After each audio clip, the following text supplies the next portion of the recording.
he is a man-child. Yeah. Giant muscular bunny woman. Yeah, The Doofenshmirtz guy. Yeah. Oh, is the guy in the evil shadows the whole time, and like he's like almost like God in a sense. My friend here, not there. Here, I need you to shit on their sensors. All right, see, this raises going way so too many into this. questions. I need these characters to be characters. You know why? Because I'm Batman. Izuku's gonna die. Okay. But he's Deku.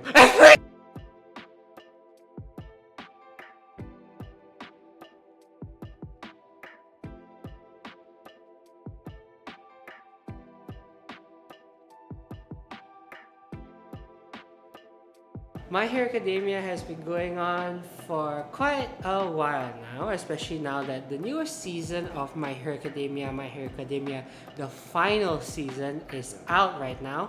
3 episodes and counting, as well as My Hero Academia Vigilantes, which is coming out October next year, yes. And right now I'm with my friend who also has my friend here, not there, here, who also likes My Hero Academia. Hi, my name is Aaron. I have been a fan of My Hero Academia ever since like the pandemic started. In fact, it was the anime that actually got me hooked into watching anime in general. So it has a special place in my heart. And now I'm glad to be here to talk with my friend, especially since it's ending quite soon. Yes. So basically, I have some opinions about My Hero Academia, and he has some opinions of My Hero Academia. And basically, like all my other two opinions videos, we're just gonna talk about it, give some thoughts. Also, they have this book that Aaron brought. So Bought this long ago. So great for the theming. All right. I'll start with my first opinion. My Hero Academia should have presented the darker sides of the world to have more so that it will have more stakes and it's more interesting.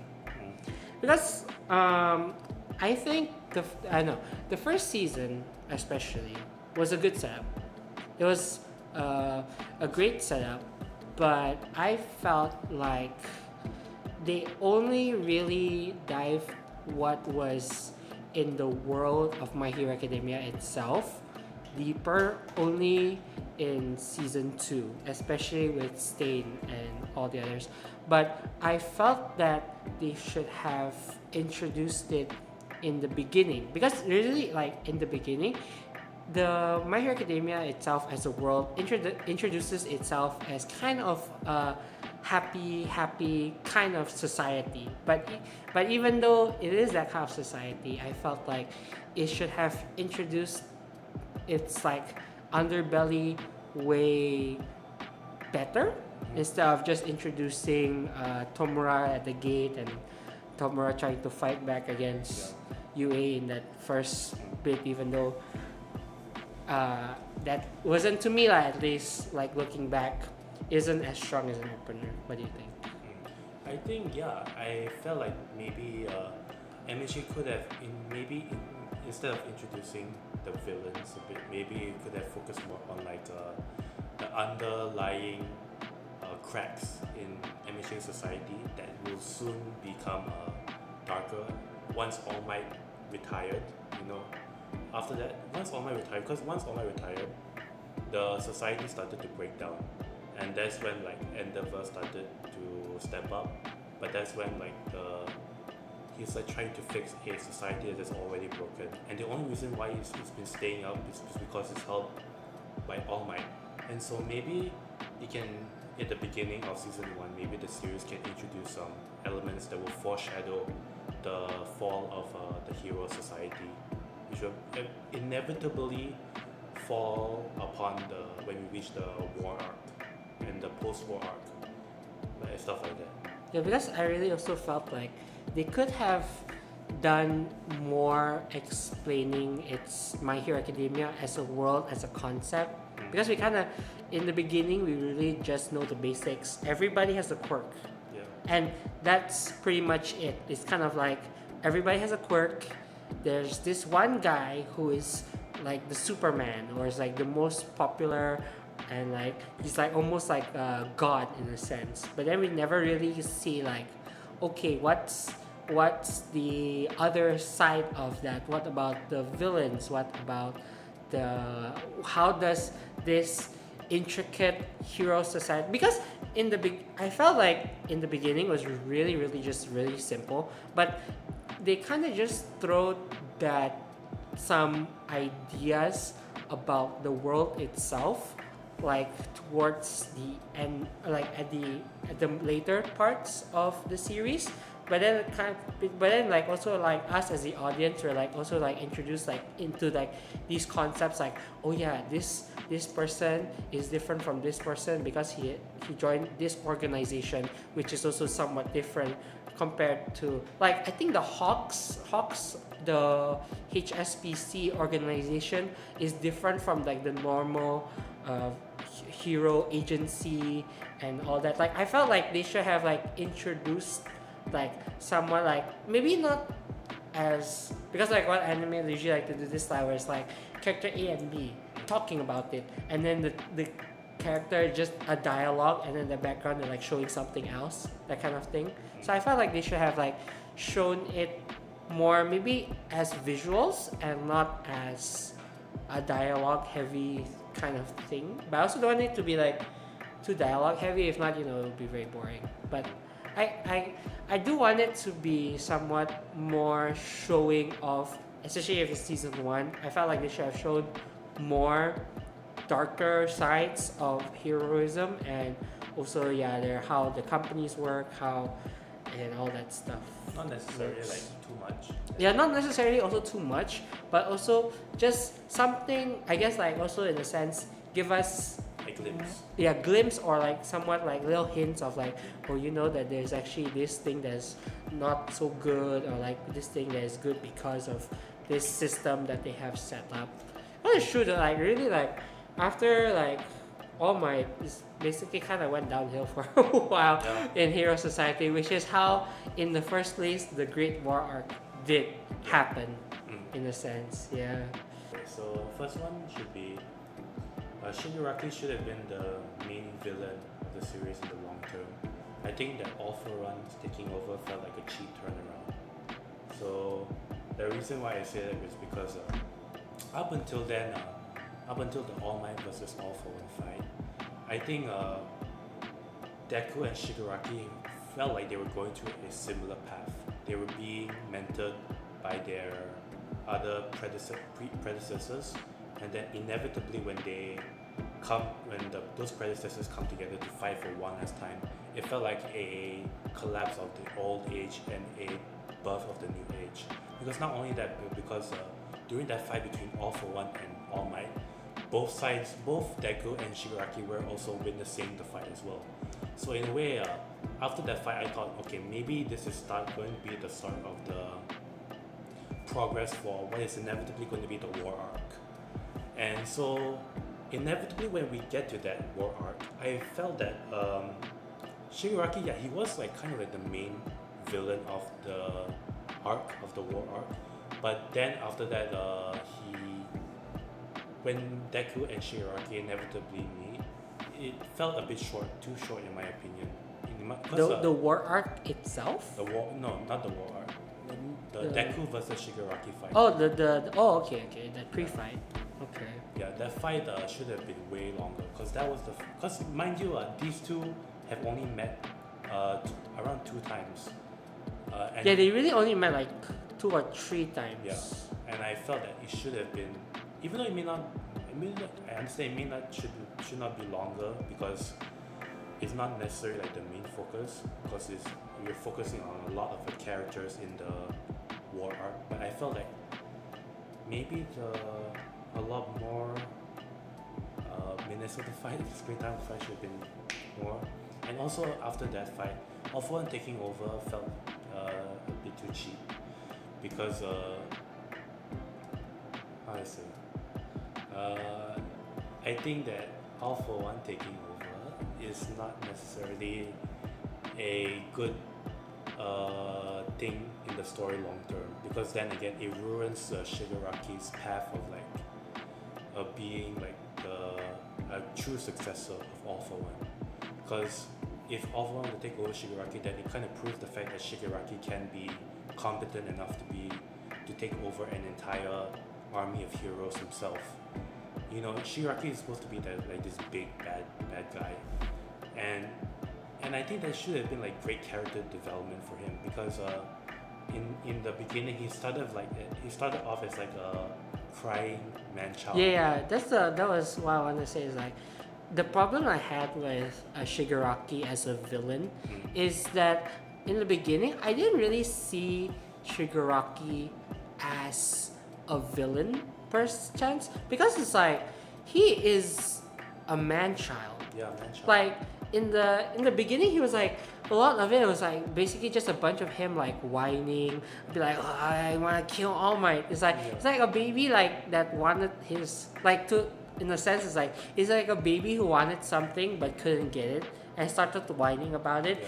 In this instance, the thing that he wanted was somebody else to die. But that's like I don't know, as like a character, like as a villain perhaps, it is a good, I would say like goal, but like what's the reason behind that? And we didn't really figure that out until it was basically just All for One telling him, okay kid, you need to kill him.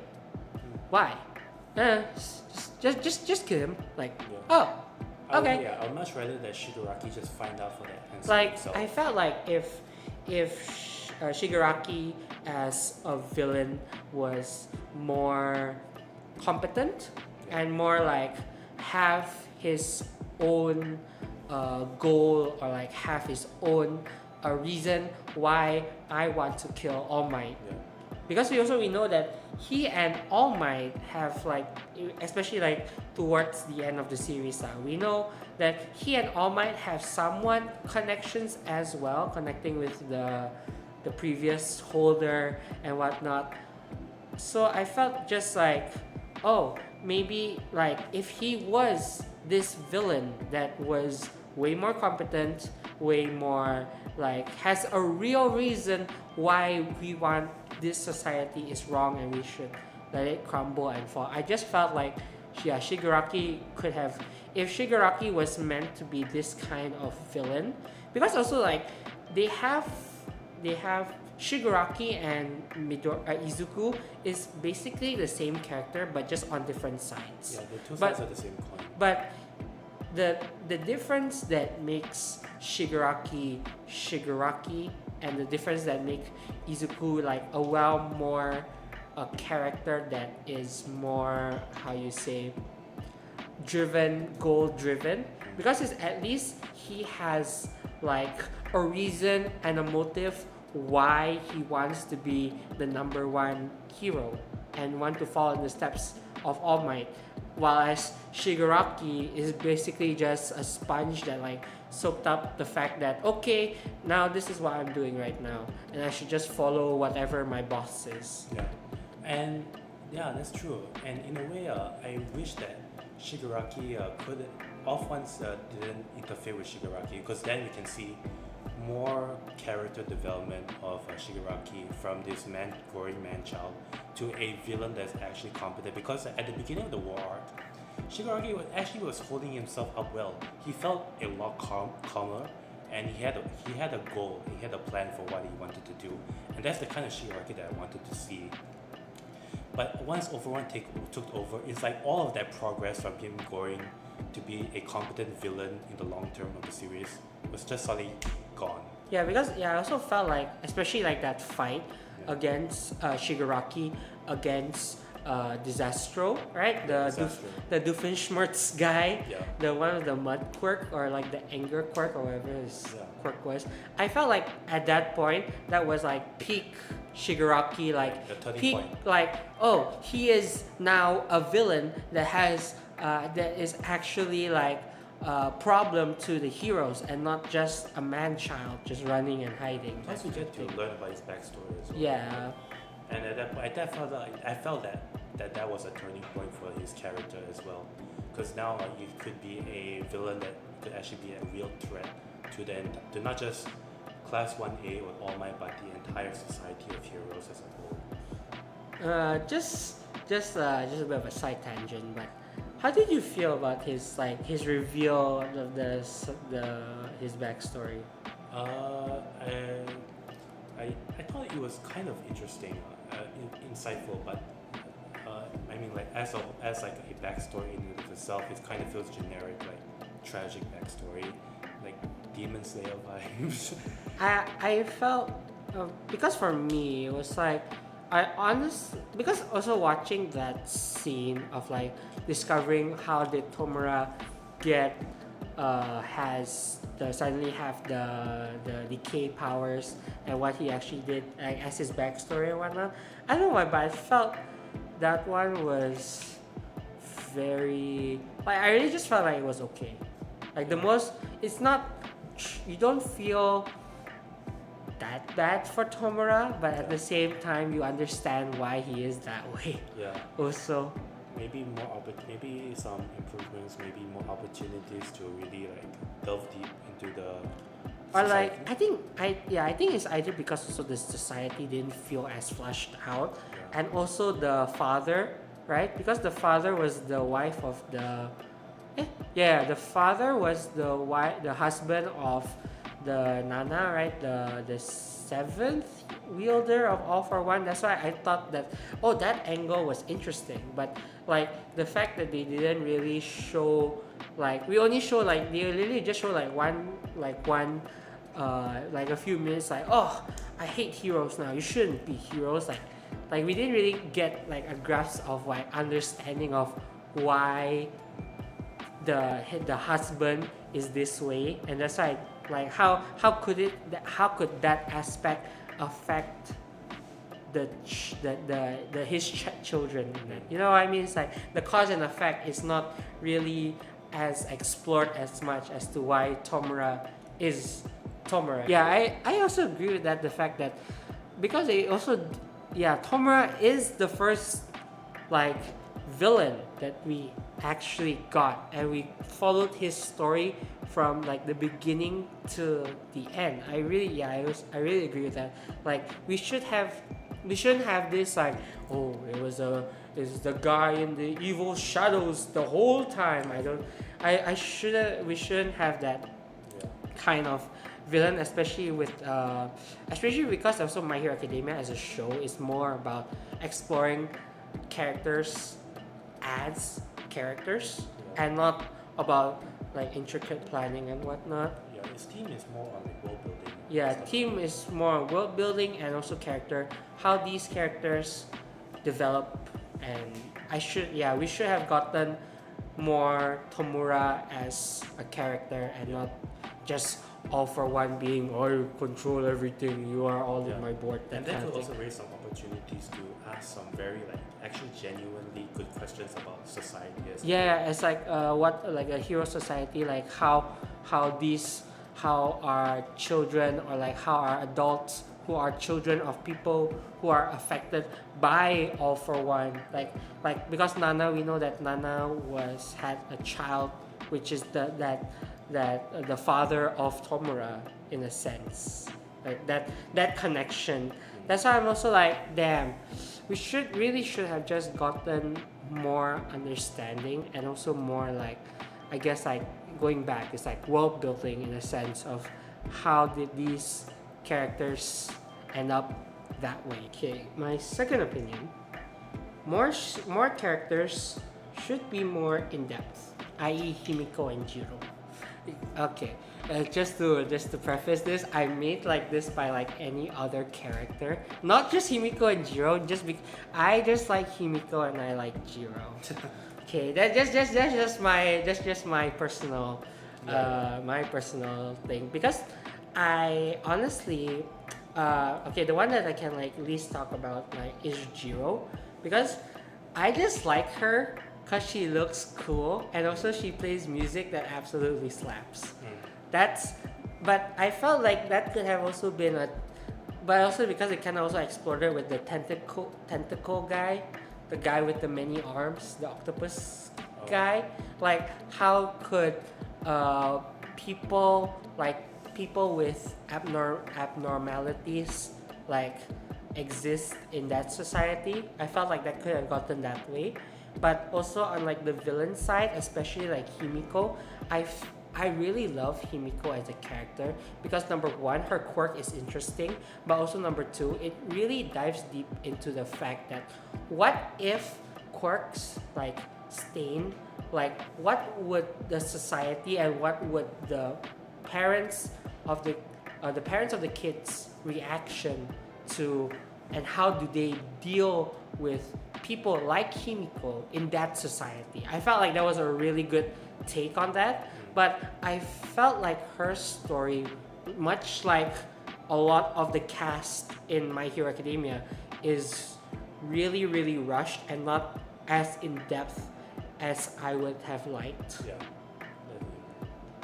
I don't know, what other characters you want like more explored? I think in terms of like maybe like class 1B. Class 1B, you know, like which character? Maybe Monoma. Was it? Oh yeah, Monoma, the guy. copycat. Yeah, the copycat. Yeah, his quirk has a lot of potential, and also his personality is just quite charming. I felt like maybe he could have a bit more exploration onto his quirk.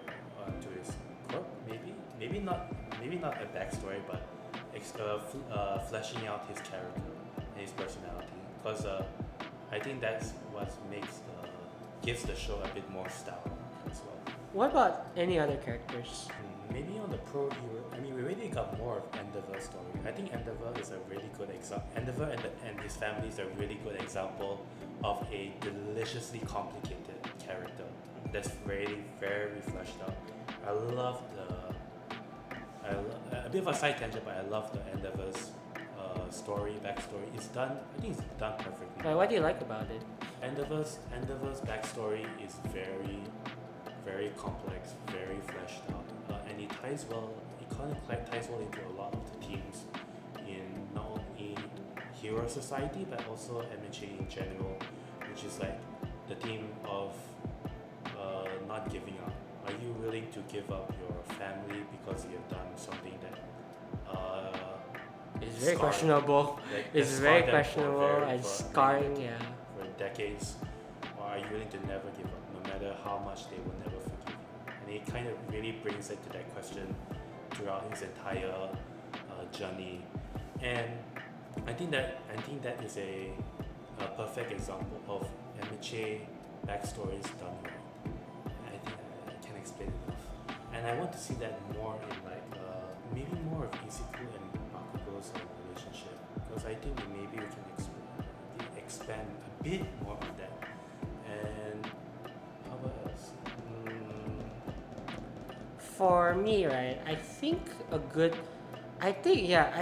I definitely think that they should have explored more characters, especially in 2A, because there's this whole other classroom that we barely 2A, or is it 2? Is the other they're like sister class? Like there's this whole other class that we know little to nothing about. Like in terms of their characters, we know little to nothing about. And also, really the only pro hero that we really know about is Endeavor, and also a bit of Hawks. We kind of know that backstory, but kind of like, especially I think for like based off like interest wise, I like that. What's that girl's name? It's like there's like this like white haired girl who's, I think what's her quirk? It's either I think she's phantom quirk or something like that. Or like I think a pro hero that I really want to try to get into like as a backstory is Miracle.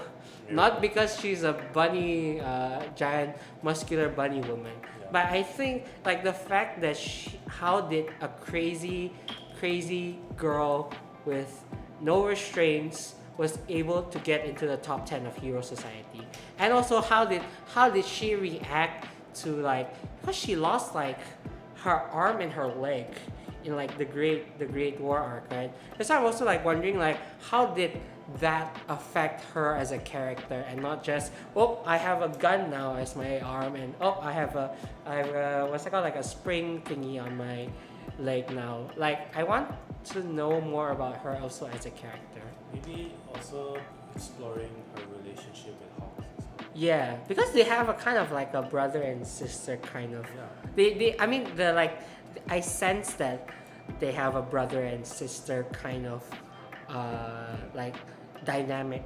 But then like also I don't know, it's also that's like most things in My Hero Academia, we have to kind of like guess. You know, like kind of guess what's the relationship between this and this person. Or like what's the relationship between this classmate and this classmate. Because also My Heroes thing that's like they're not really as how you say, like they're not very oblivious with their connections. It's literally like the most basic, like I know you and you know me too. That's like that's their most basic interaction. Yeah. It's like we don't even know. I mean also we don't want the show to be way too more complicated than it already is. But just like some aspects of it that I think it would be really interesting also as like a character deep dive. Also I just remember another character that I really want more as a backstory is Hagakure. Is it The invisible girl, yeah. Because okay, so this is a bit of a tangent. So number one, how did she get into that school? How? Oh, that's a good question. Yeah, like how Maybe the gloves. is she? No? Because from what I understand, the only two people that got into the school without taking the test is the rich girl. What is her name again? The Creati. I know her hero name is Creati. Momo Yeah. Momo. What? Yayorozu. Yeah. Momo Yayorozu. Yayorozu. Okay. Anyway, Momo Yayorozu and Todoroki. Yeah. How the hell did some of these other characters get into 1A's classroom? For example, Mineta. Mineta, I somewhat understand. Mineta, wait, hold on. Okay. Mineta, I somewhat understand. He has a pop-up quirk that can be useful in certain situations. Yeah. Aoyama, I understand also. He has the laser thingy. The ones that I really don't understand how they got into 1A classroom, especially when the bar is like they set up this bar as like you need to be physically fit, you need to destroy a bunch of robots, you need to save a lot of people. I don't know how the hell did Hagakure and that the animal guy, the guy that can talk to animals, got into 1A. Like all the other characters, I understand. Like even the plane guy and the plane guy with the tail and the sugar rush guy, that I understand how they could have gotten into UA. But I don't understand how really it's like if you think about it real carefully, Hagakure has just her quirk is just invisibility. Yeah. And we all know like what happens in the end, like how she's able to use invisibility as her power, like as a quirk to like support other quirk, especially Aoyama's. But that quirk as a physical like fighting quirk, Maybe light reflections. maybe, but like how you light reflect the rope? Like you just because in the beginning she didn't know about that. Yeah, she did have that. She didn't know about that. Like did she just like invisibly walk towards behind every robot and just like smack it until it's dead? Or like especially that the animal guy, how did he get into the school? Did he like talk to a bunch of birds like, okay birds, you need to listen to me.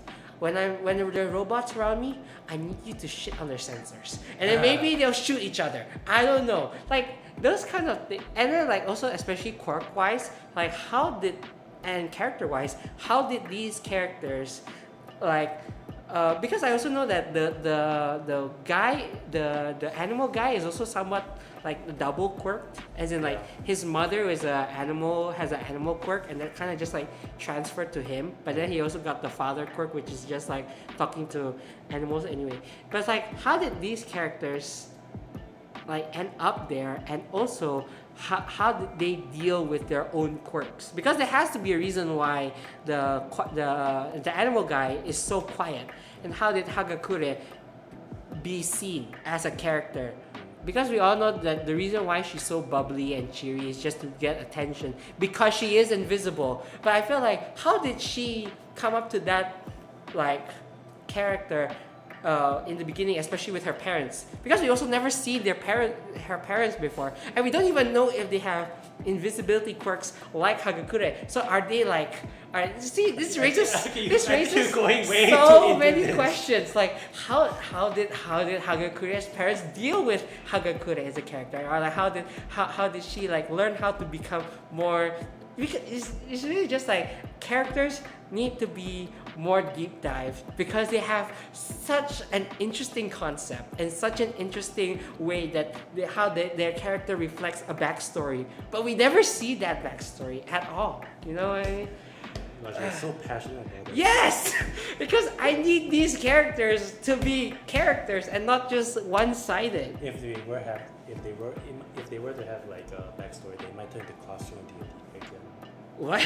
No, I'm joking. Wait, what do you mean like I mean like classroom classroom D&D, like maybe like because you say 1A, class 1A is like the most competent class of all time. Yes. So it may feel like if we were to go that path, it may feel like they might turn into like. Actually, no, that doesn't make sense. What am I doing? Why was it class DND, the XD?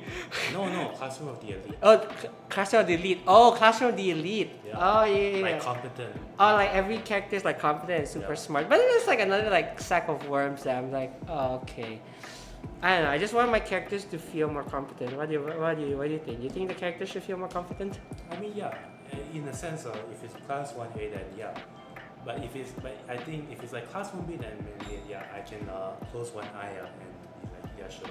Because I think for class 1A there should be like a standard for how these characters should act and behave. Yeah. They should not be like crybabies. Looking at you, Minato. As well as talking bird guy. The one that talking. The anima, whatever. I don't know, but also not to say that they shouldn't like have no insecurities, but I don't think they shouldn't be like very hesitant about using their powers because their powers is what got them into this class 1A in the first place. That means they should be competent.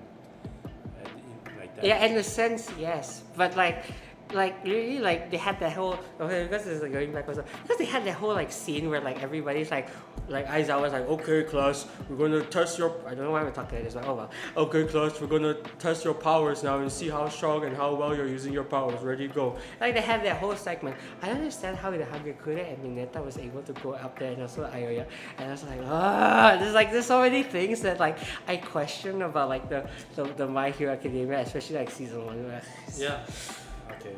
Like I don't know. I just really want my characters to feel more like characters instead of just one-sided. Like this is the girl who is invisible, and this is the girl who does music. Like I just felt like they could have added more characters as a character, so that we can also feel more like especially like also like okay, this is like in a sense of like that's why Avengers movies have a lot of different movies.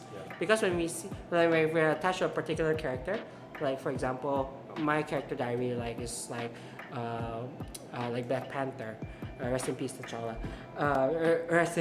Anyway, his backstory and his character in his own movie was so interesting, and that's why I really liked whenever I see T'Challa is in the big screen again, and then after I feel a certain emotion like hype, that kind of thing.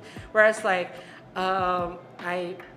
when I'm like watching My Hero Academia, I have like sometimes I have this like, because I've also been reading too many fanfics, I think. It's just like that thing where it's like, I just imagine her backstory is like this. And then like I feel it, and then like when like especially like entering into the final arc, I'm like, oh no, no, like like that. But that also is also fake at the same time because it's like the author really didn't like written like much about her as a character, and that's why like also don't feel Yeah. as much. I have the next two are going to be a bit shorter because they're kind of like niche, very niche. So I'm gonna just do both of them at the same time. So the second one is that many of the fights should take place in more unique environments rather than just being blue and bright skies all the time. You know, there's a common theme in a lot of MHA fights is that most of the fights take place in bright blue sky Yes, background. unless you're talking about fighting vigilantes and the final villain. Mostly like the main series. No, because no. I mean, sorry, as in like when they fought Stain, it was technically dark, Yeah, it was technically dark. and when they fought Lady Nagant, Yeah. she was technically dark too. Yeah, but I also would like also more other environments, like you know the Endeavor versus Hawks. Oh yeah, because that was basically like in the sky. Yeah, like it was like in a purple sky. I found that to be very nice. But it's really also like a contrast of what's it called? Contrast of like the setting and the action that they were doing is like two separate things. Yeah. Because I think it was like in between of like Endeavor trying to like understand his kid more and trying to be more of a dad to Todoroki, but at the same time it was also like the fact that that was the background. The action was the fact that what's that called? Endeavor couldn't like what's that called? Be at the peak like All Might could, that kind of thing. But I do agree, yeah. I think some fights should have more maybe, like, diversity. Yeah, maybe like maybe some fights can be like in more like claustrophobic environments. Like I know like that overhaul arc where they were in like a very tight hallway, stuff like that. That was quite unique. I really like that. And okay. Wait. The pro hero arc, which involved Hawks and Endeavor fighting against a Nomu, which is what we talked about a bit earlier, is a good culmination of what makes MHA very hype and amazing. Yes, that one I agree because it's like I said before, it's a blend between a world that is interesting but then also in a sense at peace, while where they're basically fighting a looming threat and a threat that they themselves may not even survive from. Yeah, and also it's an opportunity for them to gain a lot of growth from their character.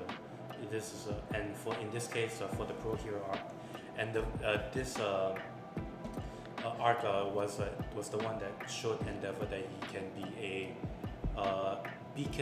a new beacon of hope for the hero society. Because at this point, before this they arc, were all really just like, oh my god, All Might is gone, Yeah, All Might is gone, and they Yeah. it's kind of like at the bottom of we have a new hero now. Yeah, and It's Endeavor. Yeah, we have a new no, not a new hero. We have a new symbol now. His name is Endeavor. That kind of thing. And at that point, society was kind of lost on who they should depend on. Like, should they depend on like really the number one hero Endeavor, or should they just depend on themselves? And so by the end of it, the society has an answer that yes, Endeavor is very competent as well. I think that also opened the door for Endeavor's family as well. An opportunity for Endeavor to try to reconcile with his family, even though it's not possible at all after what he has done to them. I think this made Endeavor open his eyes onto what he should do, which is to atone for his sins. And I think that also just for the fight in general, it's just very hype as well. Like that, the main team play in the background while Endeavor is fighting against the Nomu is very, very. It brings back that childhood like excitement I had whenever I watched Power Rangers. Mm-hmm. Yeah, it reminds me of that, and so and I think that's why I have a special place in heart for the Pro Hero arc. So Yeah, because also at that point, like we really didn't we were kind of only knew about like Endeavor because of season 2. We only knew him as a character, as a somewhat evil character, because he was the way that he treated Todoroki is no. But then also I felt also at that point I felt the most for Endeavor's character, Yeah. because he really in a sense also, he really grew as a character as well. Sincerely, yeah. Sincerely, he also grew as a character and began to accept who he is himself without like Cheating. keep not cheating, and also not like keep looking at All Might as this pedestal that he will never reach, but instead just to become his own person, and how he like really he genuinely tries to reconcile with all of the other Todorokis. And yeah, I really dig that kind of like character, like what's it called? Like I guess character progression. Yeah. And in a way, it felt very sincere. Yeah, in a way, it felt really like genuine and sincere. It's like he never like plotted anything in the background or anything. It's like there's no real motive of like because he was really like I remember like in season 2, he was like really just like dead set on like getting my child to become the next All Might. When All Might eventually retires, even though they didn't knew at that point that was probably one of the last few times that they were going to see All Might as All Might. Yeah. And from that point, I think that after All Might retired, I think Endeavor really started to question.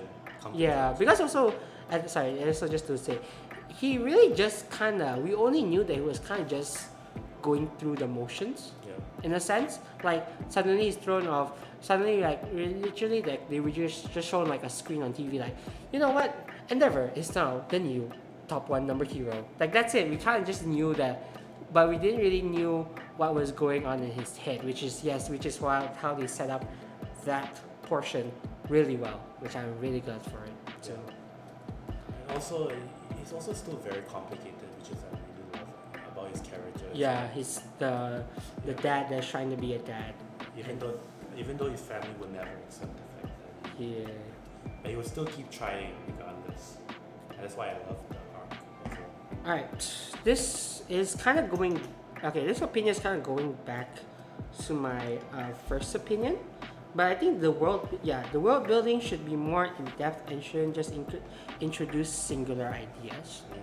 Like, this is especially true with Hawks and the HSBC as a concept, and also a bunch of other concepts, which is like since this society in Japan has changed because of the hero society, how about the rest of the world? What's their take on hero society? Like just basically just a bunch of world building, and I just want My Hero Academia, like in the beginning, to be a bit more focused, which is why I really liked selected. We're gonna get to that, but I really like selected seasons because they only really fiddle with 3 or 4 concepts, and then they make that into one big final villain and a final boss, which is what I really like also. But yeah, I really, because they also give us this idea that there is something else out there in the world, but we're not really explored as much. For example, Kaina, Lady Nagant, like we only really knew her as a HSBC. But what does the HSBC do? Like in the terms of hero society, like because we only know, they just kill underground heroes or like they're part of a certain group that is like hunt down underground heroes if they have gone rogue or something like that, or like they keep tabs on like certain ministers or prime ministers in power, and then kill them off if they have done something either A, bad, or B, are going to thinking of exposing some sort of secret that in a sense, like this is the corrupt government in politics. This is in a sense a corrupt government in the world of the My Hero Academia, and I just wish that they would have explored those concepts as a world building more. And it's also especially like America. I feel like the one that got the most, like, I guess in this sense, world building is like, besides Japan, it was like America. Yeah, like the Stars and Stripes arc. Yeah, the Stars and Stripes arc. That one got more like fleshed out, like how America was able to like be inspired, because All Might is not American, but he's just an American like he's not American. He's like an American themed hero, but he's not American at all. But actually, like how did America see like All Might, and then like how are they influenced by All Might in like certain way? Because if I'm not wrong, like Star and Stripes, she was a big fan of All Might, and then she decided to want to become like All Might.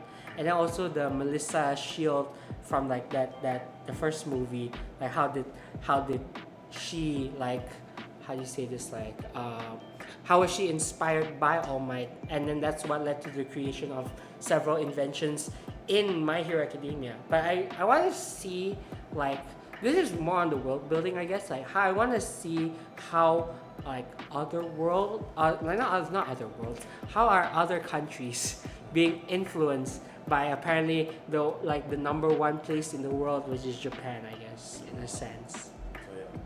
Because they kind of did that with going back to another show, Solo Leveling, where they introduced a lot of how these heroes from different adventures, in a sense, in Solo Leveling, how these different adventures, or like how these different types of like number one adventures in their continent, how did they like affect their country, and how did they affect their like the way that a certain country is what's it called, not evolving, like growing as a country, you know what I mean? So like I just want them to not like these ideas that they have set up, and even it's not like an unknown fact that there's no outside world beside Japan.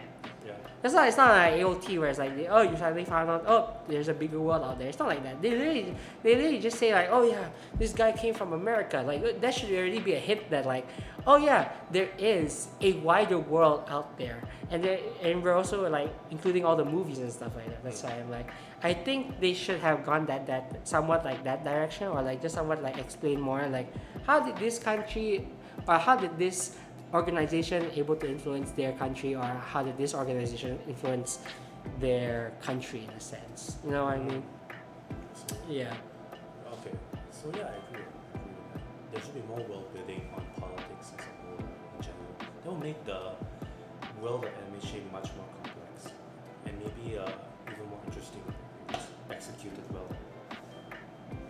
Yeah, because it's also a bit hard to like build as a world, because in a sense, because if you're like trying to take our world, for example, and then put it through a hero society machine, and after like what does it come out, I guess it's also a bit hard to like think of like the intricacies of that. But if not, I guess MHA couldn't have just been in Japan, or like should have been like I felt like MHA could have just been its own world without any, I guess, like outside influence. But the fact that they added an outside influence means that there is something that can like either help or do something that can like support Japan. Because like if you think about it, like in the whole of MHA, like Japan had like especially like as a country, like Japan is like bombarded with the war, and then everything's now ruined, and then all this stuff, and then like literally the other countries just like raise their hands and like, we're not gonna do anything.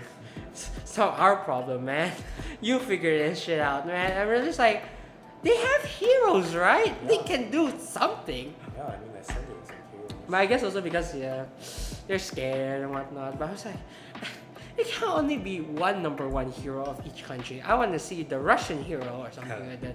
You know? I don't know. Did you move on to your third opinion? Oh yeah, I guess I should go on to my third opinion. MHA should include romance. I mean, duh. It sounds like Yes. I mean, that sounds like a overgeneralized statement, but I think it can to that. Yeah, because I just felt like if they had included romance in the beginning, I felt like they could have added more stakes. Yeah. Like another reason why they want to keep living, especially as I feel like romance, especially in these kinds of shonen shows where like the world building is intense, and also like character intricacies are very also complex. I felt like the one of the weird things I a bit like don't understand about My Hero Academia as a show is why didn't they include romance? Like you can clearly see that, but you only see like them being influenced. For a good example of this is Ochako and Izuku, right? You see that Ochako is being influenced by Izuku, and she clearly likes Izuku. It's just that she just doesn't want to go that extra step, or like the author just doesn't want to go that extra step that could have fueled the plot a bit better. I felt like, for example, like when like we're going back like a few arcs. Like for example, the like when they were training in the woods, for example, I felt like they should have. I felt like a sense of agency should have been will be more immediate and more emphasized once, because all we like literally this is the feeling that I had when I was watching that arc. Was literally just, oh god, the bushes, the things are on fire, and now there's the villains that are trying to kill the class 1A, and like you really get nothing besides that. Like if they had included the romance of like, oh shit, now Ochako is very worried. What about Deku? What about this one? She has to hurry back, but oh no, she has to fight against Himiko because it was the first introduction to Himiko as a character. And then and then going forward, whatever season 6, season 5, I think, where it's like they're fighting overhaul, and then like, 4. Oh, it's 4. Like they're fighting overhaul, and then literally I literally told Ochako, it's like, I had a vision.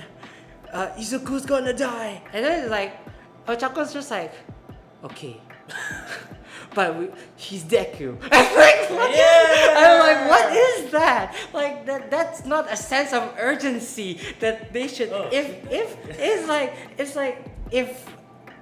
If we put romance into that, they would be like, oh god, like she would be feeling more and more like this situation is a do or die situation because my lover is literally about to going to like, what's it called, like gonna fight till the death, that kind of thing, you know. Like, but then instead is like the most like basic. That's why it's like the most basic sense of urgency that they have. So it's because it's literally like if I was the villain, threw you off as the maybe I shouldn't do that. Like if I killed, not kill. If I push somebody, and then your sense of without like in that world, that sense of urgency is like, oh no, he fell. But then like imagine if like that was the lover and then the girl is dead, like, woo! You know, that kind of thing. Like you feel like a sense more of dramatic and also like more like emotion. I don't know. What's your take on romance? I think it was like either it's big I suppose we can talk about that scene of Ochako with the visions from Night. What's it called? Night Eye. I think logically, yeah, it makes sense that if the author were to be focused more on the love, or be aware of the love interest, then yeah, Ochako should have been like more urgent. But I think because of that, I think it goes to show me that either Horikoshi is not really interested in writing love stories, or two, he's just not that comfortable yet in exploring more of the romance aspect of. Maybe that's a common theme in more shonen stuff, because from what I remember seeing this statement that Oda, the author of One Piece, doesn't like writing romance at all. He focuses more on the world building and stuff like that. So maybe that could be also one of the reasons why MHA doesn't have necessarily that much romance, or at least it doesn't delve deep into it. It just focused more on the world building of the hero society as well. So yeah, but if romance were to be added into MHA, then yes, that would enhance the story a lot more. So yeah. I guess that's also part of the reason why there's a lot of ships now. Even if they make sense or do not make sense, I don't know. It's like this also get the characters to feel a sense of more. I felt like, especially if it's a romance battle anime, I really just felt like there's a sense of like, the trope of like the Daijoubu, are you okay? Are you hurt? That kind of trope. I felt like that would have been like more like we can get more. Also, it's like a double-edged sword. It's like make the story even more urgent while also making it somewhat more cute. That kind of thing. Yeah. But I guess it just sounded theatrical. yeah, exactly. I don't know. I just think that like if there was more urgency in some situations, especially when Ochako and Deku were involved in, I just felt like instead of the it's like but he's Deku, and it's just like the most like. Yeah. What is that sense of urgency, or like what's that feeling of like, it's like it's Deku. Like what is that? Like yes, Ochaku, he is Deku. he is Deku. Like he is the main character. Yeah. It's like saying like, oh my god, I have. It's really like your fortune is you will die the next day. Like yeah, but I'm me. It's like the most. Can you try saying that in Batman voice? Please, Deku. Because you know why? Because I'm Batman. Yeah, that's like the same vibes I get off. It's like it's like really like with Superman. It's like, but Batman will die. Like yeah, but I'm Batman. That's my Batman impression. I got straight vibes. Okay, the All Might versus All for One fight is one of the best fights as a whole. Oh yeah, I think I talked about this as well. Wait, what is it? The fourth one, the second one, the Okay. All Might versus All for One fight is one of the best fights as a whole, and I wish that Deku versus Shigaraki fight had been like that. Okay, I already talked about that Deku versus Shigaraki extended fight opinion. I think I can keep this brief as well because I think overall the All Might versus All for One fight very good because I think it's the way it sets up is very like slow, but it pays off in such a high manner. It's like it starts very slow. Like it starts with All Might All for One sharing their own opinions on the world, and it's so slow. It's like and it builds up over time. It's like It's that like fight.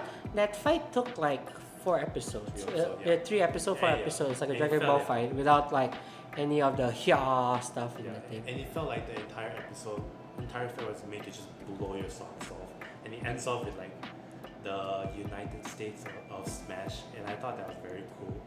And not only that, but the stakes were very high because this was because prior to this fight we have been shown that All Might doesn't keeps identity a secret from everyone. But now, over the seasons, he has grown a lot weaker. And now that he's going up against his nemesis, this could be the fight where everyone could reveal his identity, could be revealed to everyone. And not only that, but this could also be the fight where he dies. And then, not only that, but his student Deku would be there to witness it. And so he cannot give up.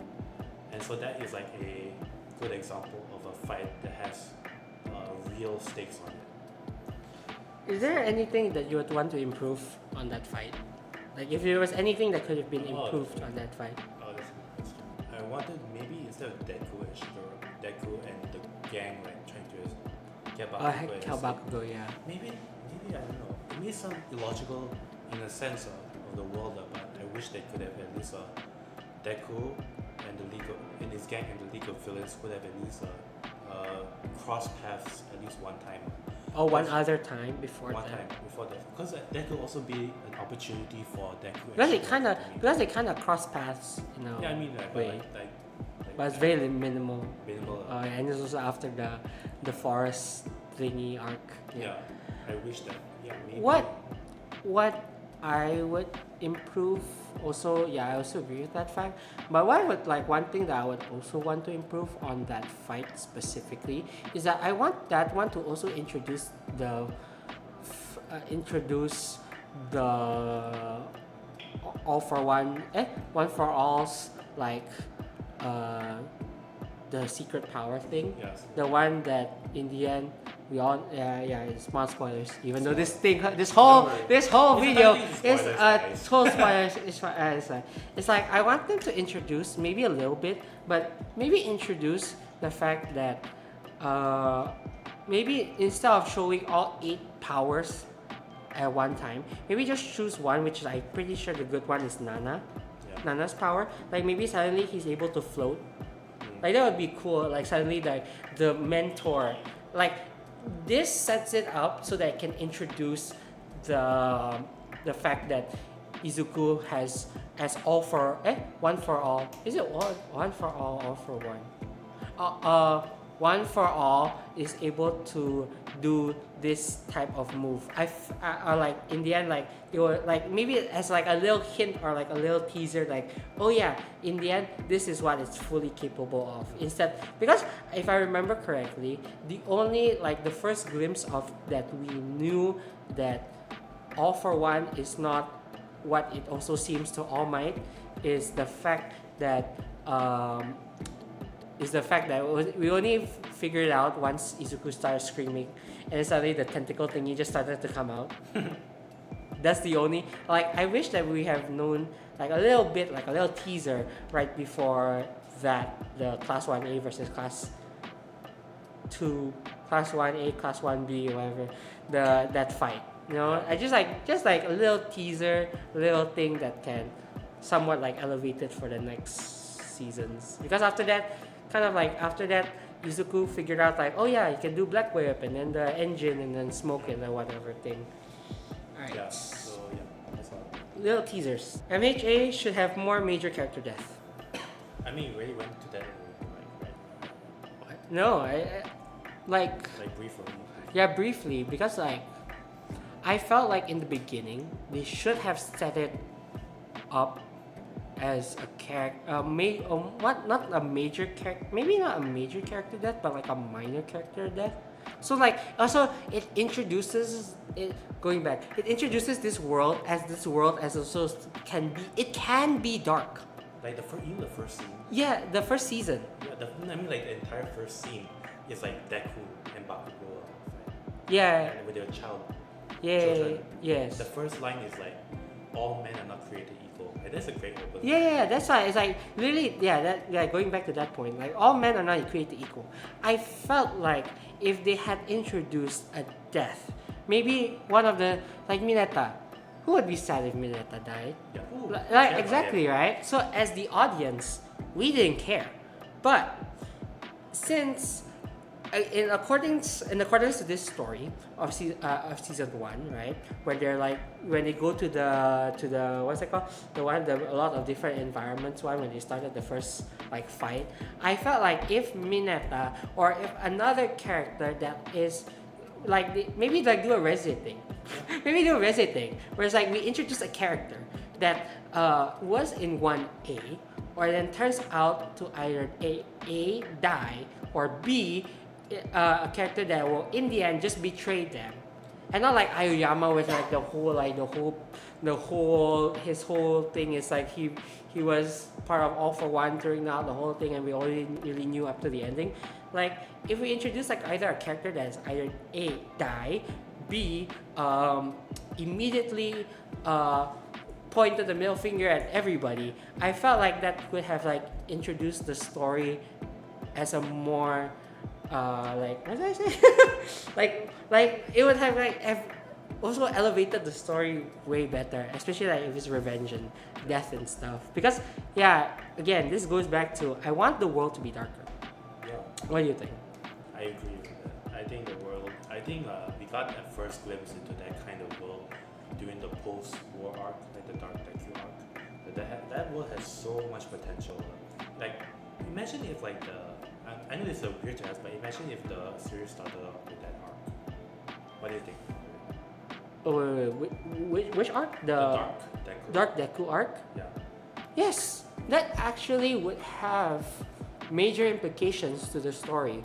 Like, okay, this is like not it's like we're just making like fan fiction at this point. Like now, like in what if uh, what if All Might said to Deku no, right, in the beginning, and after that, the next few years he becomes a vigilante because we all know that normal people can actually become vigilantes in this world as long as they have the right tech. Then he learns how to become a vigilante. He learns all that, and then eventually he's seen like as somewhat as a villain by All Might, and then All Might like recognizes like, oh wait, you're that kid who I said you cannot be a hero even if you're quirkless. And then he's like, but I saved all these people, that kind of thing. Then he can be a hero, like. I felt like that story would have elevated it so much. Yeah. And maybe it can like also like affect like 1A, like, oh my god, there's this mysterious kid that's just going around saving people even though he doesn't have a license and he's not like one. And like, oh, his tech is like super strong for some reason. Like maybe he could meet Hatsune, is it Mei? Yeah, the goggles girl. Yeah, like that. Yeah. I think maybe like. Because also like, oh sorry to cut you, but also like the core concept of My Hero Academia is also anyone can be a hero as long as they do something. I think maybe either Deku, maybe also at the beginning, maybe Deku doesn't get into UA, and then Babaku does, and then maybe we follow two separate journeys as well. Deku trying to still save people no matter what during going the vigilante route, and then Bakugo trying to maybe like come to terms with the fact that there are people stronger than him, and he has to also come to terms with that fact because the series already explored that. But with this route, that maybe it can be a lot more fleshed out. Maybe Bakugo can try to after learning that people are stronger than him, maybe you can come to come to terms with his fact that maybe he's not the strongest. Yeah. And then at some point the two characters meet. Yeah, the two characters meet. Maybe like Bakugo's like, oh, we heard this vigilante, let's stop him or something like that. Yeah. Like, or vigilantes are stupid or something like that. Yeah, that would be a lot more like cathartic story. Yeah. Alright. A lot more opportunities for character there. Final act felt rushed. In my opinion. The final Act. act. Like the final act. So like, you're talking about after Tomura is defeated, eventually, spoilers. I mean like the entire arc as well. The entire I felt the final arc wasn't that rush. I felt because I honestly felt like, okay, it's not as in depth as I would like, but also it really does felt like a battle with waves and hearts. So like initially they start with A, and they start with B, then suddenly A is defeated. But then after that, suddenly A comes back in another way. So then round 2 fight, and then maybe A starts losing. Now B starts losing, but then suddenly B has another opportunity to leg up part A, to leg up enemy A that goes back again. It's like that kind of fighting. I felt like it was really good. Also, the fact that they did like an Avengers Endgame style, where it's like everybody's here, that kind of thing. Like, I don't know why I felt so happy seeing Lady Nagant and Mr. Skeptic, the air guy, came back to the final arc. It was like, oh, it really felt like Endgame. Like everyone is here. That part was quite good. And maybe I should rephrase my opinion, my second last opinion. And maybe it's not like the final act battle itself, but it's more like the start of the final act. Because I think Dark Deku. The start is rush. Yeah. That I can agree to. Yeah, because that world, that Horikoshi world has so much potential. I felt like maybe we should have fleshed that thing out more, because like that felt like fan fiction turned into reality. Which one? The Dark Deku arc. Oh, the Dark Deku arc. Yeah, Yes. a lot more. Because that felt like the implications of the dark side of human society have finally been exploded. Yes. And now it's being exposed. Yeah. It's finally like shown. And that could also tie in opportunities to bring in more real life conflicts in society as a whole.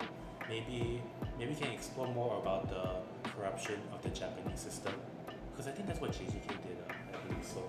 But I think maybe MHA could also explore that as well. That could maybe make the story a lot more competent than just being like a Fight the final boss. fight the final boss story. Now there is an actual valid conversation and debate around the story of heroes and villains and people as a whole. And I think that's why I feel like because without that setup before the final act, I think that's what caused the final act to be rushed, in my opinion. Yeah, I felt like also like especially in terms of anime, I felt they only really gave us 2 episodes as a breather. Yeah. Because like we figure out it was like Deku's basically like resting day and half of it was like discovering Aoyama is actually the villain, and then also the other one is like basically just everybody's just preparation before like the final battle. I do agree, but also the fact that there's actually also supposedly it's been like how many months in between the Dark Deku arc and the final battle. But because also they had the whole movie in between apparently also. Yeah. So maybe it could have been slightly longer, but I'm also like I know that the My Hero Academia fans are just like don't want to watch another slice of life for like 4 episodes. Like everything has to be a bit faster. So I feel like not necessarily slice of life, more like dark stuff. Yeah. Maybe that could be more. I think if they had, because also another thing about it, kind of just Deku, like you had to kind of like Deku didn't really get out his trauma in a sense. Yeah. Like his ideal during the Dark Deku arc was I have to do this all by my own, and then Kachan basically just slapped him like no you don't, like that kind of thing. But then like he kind of still has, I felt like he has this still kind of mentality, but like I wanted it to see it like grow, like how did he grew out of that mentality and learn that yes he can, even though he's been with them for like how this year alone, how did he can trust all the other characters in 1A instead of just putting it all on his back essentially. And also, that thing was kind of skipped a bit in terms of like also like the doing the preparations and the Aoyama reveal. So also like maybe a lot more opportunity to really finally try to reconcile between Deku and Kachan. Yes. I felt like also that one could have like it's like a final send off to like angry Kachan. We all felt like we lost 2 years of life after every time he gets angry. But we kind of did get that, but it was very minimal. Yeah, minimal. Very minimal. Like everything's very minimal. Like up to like the final thing is between the Dark Deku arc and the final battle. I felt like that arc, that like tiny thing is just kind of questions that we as the audience like wait, so did he kind of just, because it really just like you can't just like okay, like kind of thing. It's like I accept it, it's fine, okay, I trust you guys now, like that kind of thing. I think that's why I felt rushed. Alright, so my final opinion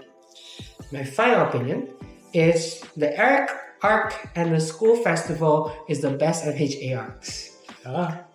Eric arc. School festival. I kind of get why. Overhaul, because going back, this arc is specifically why I love it and why I think it's the best arcs. Even though the school festival arc, I know people keep on saying is the most filler arc. Because especially coming back from Overhaul arc. But like every calm before the storm kind of thing, you kind of need a little music kind of thing. But also the reason why I love the Eri arc is because they brush aside All for One and they focus on three core things that I really, really love about MHA, which is about how quirks, how children can be affected by quirks, how adults, I should point you both again, how adults, how characters like Overhaul the adults like take advantage of these kinds of unique quirks, and also how because in the beginning they also kind of introduced the aspect of in the beginning of the arc there are drugs, but these drugs are quirk enhancers, and how they are affecting society as a whole. So these three parts I felt are really great, and I really love that arc because of that. Also, I felt that overhaul as a villain was way more intimidating than Shigaraki at that time. Yeah. Because like he was really like a well-kept man. He was like everything's orderly. He knows what he wants to do, and then it's like also like his powers are way more interesting in terms of like able to combine with another person genetically, like able to go like bigger in mass or bigger in shape and power. And also that fight, that was a good fight. The Airy and overall. Yeah. Yeah, I think in a way. Also, just one more. Also, the school festival arc finally let Jiro shine as a character, so that's good. My girl Jiro finally got some spotlight after being in the background for like how many seasons? Yeah, I think Jiro finally got her time to shine, which is great. I also like her as a character, and I think you made a really good point as to why this arc is quite good, because I think at its core, MHA only focuses on trying to at least inspire one person. And if you can inspire one person, then you have done your job as a hero. It's not just like beating bad guys and trying to save the world or stuff like that. At its core, it's very personal, very intimate, because you're not necessarily trying to accomplish big things. You're trying to do big actions for one small thing, and I think these arcs execute them well beyond belief. Yes, because also another thing that I like about these two arcs specifically, also the arc after that, the festival arc, is really because we're really still following Eri's like story of how she can be happy, and also the fact that I just think that because My Hero Academia kind of has that weird pattern, like in the beginning it's a fighting one, and then they go back to school life and it's another fighting thing, and then they go back to school life. I felt like that was a good blend of like fighting a harsh battle, you literally almost lost your arms, and then kind of like the polar opposite, where it's just like characters being characters, they're having fun, and it's all towards this one kid who's always sad and never smiles, and I just think that is such a great writing. Yeah. Also, they kind of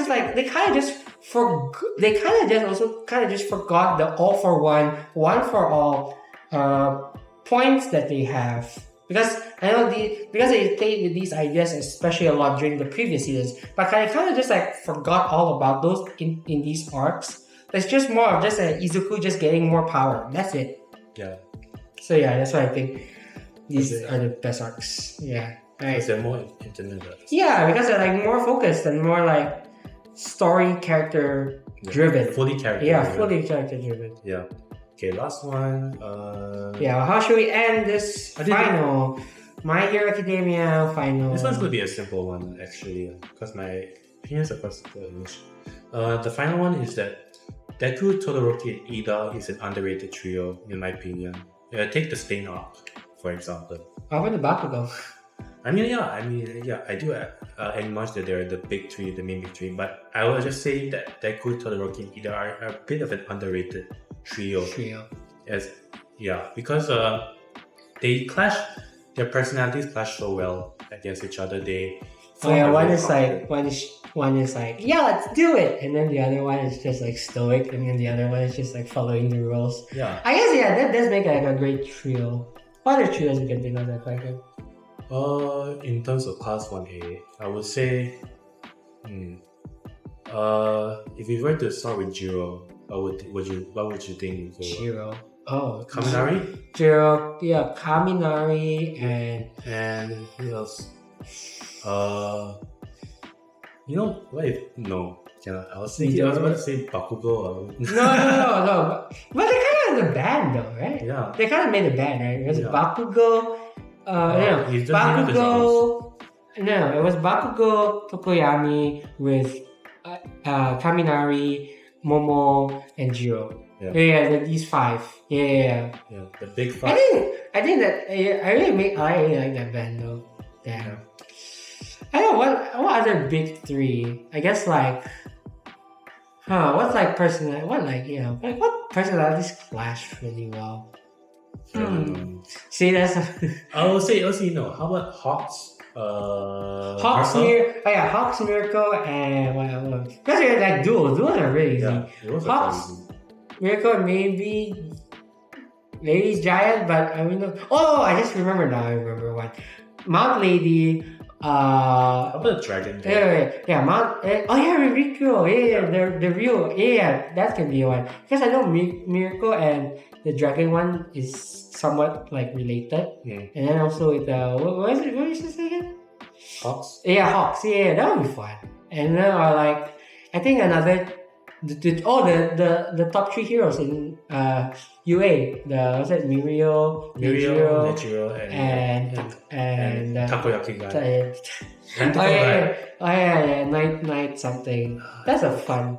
See, that's another fun group. What else? Any other because we all like duos. Duos are very easy. Duos are easier to do compared to because trios. Yeah. All Might, Night Eye, and Aizawa. I think that would be fun, right? Yeah, I mean even though Night Eye and Aizawa didn't really like. I guess like if we count Aizawa being in the same room as Night Eye by barely talking to him as a trio, because I felt like that would have been fun. Like what's it called? Aizawa being the stern one after giving the information to Night Eye, and Night Eye reading it after talking to All Might. I felt like that would be a good trio, but also I guess like Aizawa. I just remember now. Aizawa, the Mike guy. President Mike. Yeah, President Mike and what's that woman who died? Midnight. Midnight. Yeah. Also, I just realized, can we just talk about Midnight for a sec? Midnight as a character, I didn't feel for her when she died. Yeah, same. It's like all these characters, Ashiro. I felt more bad for Ashiro crying compared to Night Eye, because we only know that she's like the voluptuous, sexy teacher. That trope, and literally that's her whole arc. That's her whole story. The only other information that we know is that she was in the same grade as Aizawa and Mr. Mike when they went to UA. That's the only connection that we know about how did they become a trio. And I wish that they would have more character arcs and more character stories about these characters. And maybe why I would have cried if Night Eye would have died. Wait, Night Eye. No, Miss. Was that Miss? Oh. No, the girl, the woman. Midnight. Yeah, Midnight. Okay, I would wish Midnight died.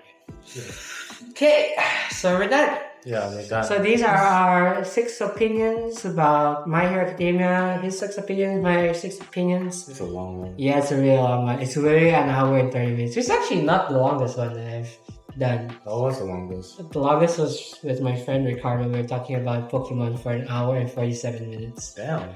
Alright. Let us know in the comments below if you agree with my opinions or you agree with Aaron's opinions, or if you disagree with any of our opinions. Let's just if you want to know more about some of our, we also talk a lot about anime and stuff in my podcast, Talking Stuff. So just check it out. And you want to say anything about My Hero Academia? Make the last season good. Make the last season good. What I would say is it's so impressive how a show that is the most, oh my god, I just talked to a girl, become a show that I actually really, really enjoyed. So yeah, props to you, My Hero Academia. So yeah. Good. Okay, see you in the next one. Done. Bye. Bye.